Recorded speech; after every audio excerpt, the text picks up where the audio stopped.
नमस्कार दोस्तों, स्वागत है आपका अनहोनी कहानी के एक और नए एपिसोड में। आज हम आपके लिए लेकर आए हैं अब तक की सबसे खतरनाक कहानी जो आपके होश उड़ा देगी। तो चलिए शुरू करते हैं आज की कहानी। एक समय की बात है, केरल के एक छोटे से शहर में सुल्तान नामक एक बेहद डरावना और रहस्यमय कब्रिस्तान था। इस कब्रिस्तान के बारे में कहा जाता था कि यहाँ पर अलौकिक शक्तियों का वास है जो रात में जागृत होती हैं और हर किसी को भयभीत कर देती हैं। एक चांदनी रात में 3 दोस्त बिली, लुसी और रोहित इस कब्रिस्तान के रहस्य को जानने के लिए उसके किनारे पर इकट्ठे हुए। जैसे ही वे वहां पहुंचे, कब्रिस्तान से भयानक फुसफुसाहट की आवाज सुनाई दी। आवाज की दिशा का पता लगाने के लिए वे तीनों टॉर्च की रोशनी में कब्रिस्तान के अंदर चले गए। जैसे ही वे कब्रिस्तान में प्रवेश कर गए, हवा अचानक से तेज हो गई, जिससे उनकी रीढ़ की हड्डी तक सिहरन पैदा हो गई। अचानक उन्होंने देखा कि एक व्यक्ति एक मकबरे के पास अकेला टहल रहा है। वो व्यक्ति उदास और खोया हुआ दिखाई दे रहा था। तीनों दोस्त उसके पास गए और पूछा, तुम कौन हो और इतनी रात को यहां क्या कर रहे हो? उस व्यक्ति ने जवाब दिया, मैं एक आत्मा हूं और मेरा नाम अकबर है। अकबर ने उन्हें उस भयावह श्राप के बारे में बताया जो इस कब्रिस्तान की आत्माओं को रात में परेशान करता था। हर रात एक प्राचीन चुड़ैल जाग उठती थी और इस कब्रिस्तान पर जादू करती थी, जिससे अकबर जैसी मासूम आत्माएं उसके वश में हो जाती थीं।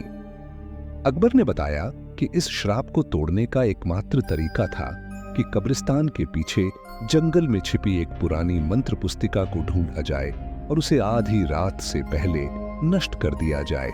इस श्राप से मुक्ति पाने का दृढ़ संकल्प लेकर तीनों बहादुर दोस्त उस मंत्र पुस्तिका को खोजने के लिए निकल पड़े। वे अंधेरे में मकबरों के बीच से होते हुए जंगल की ओर बढ़े, इस बात का ध्यान रखते हुए कि आराम कर रही आत्माओं को कोई परेशानी न हो। रास्ते में उन्हें बोन्स नामक एक शरारती छोटे कंकाल से सामना हुआ, जिसने उन्हें जादू की किताब खोजने में मदद करने का वादा किया। बोन्स उन्हें एक पुराने आम के पेड़ के पास ले गया और सलाह दी, इस पेड़ के पत्ते अपने पास रख लो, यह पत्ते तुम्हारी रक्षा करेंगे और चुड़ैल का जादू तुम पर असर नहीं करेगा। यही पत्ते तुम्हें जादुई किताब हासिल करने में भी मदद करेंगे। इतना कहकर बोन्स वापस कब्रिस्तान की ओर चला गया। आम के पत्तों को हाथों में लेकर तीनों दोस्तों ने मंत्र पुस्तिका की खोज शुरू की।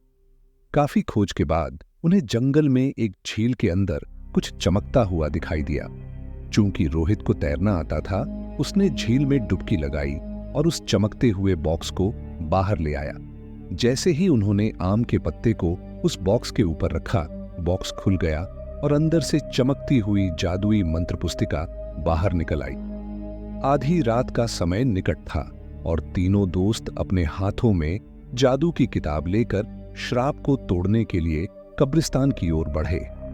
जैसे ही वे कब्रिस्तान पहुंचे, उन्होंने किताब खोली और प्राचीन मंत्र का उच्चारण करना शुरू किया। मंत्रों के उच्चारण के साथ ही जमीन कांपने लगी और पूरे कब्रिस्तान में एक तेज रोशनी फैल गई। चुड़ैल जाग उठी और गुस्से में उबल पड़ी, लेकिन उसकी जादुई शक्तियां धीरे धीरे कमजोर पड़ने लगीं।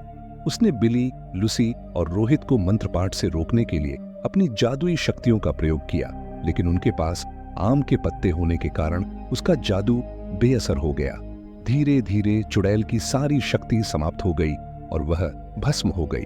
इस प्रकार बिली, लुसी और रोहित ने सुल्तान कब्रिस्तान में फंसी हुई आत्माओं को मुक्त किया और वहां फिर से शांति स्थापित कर दी।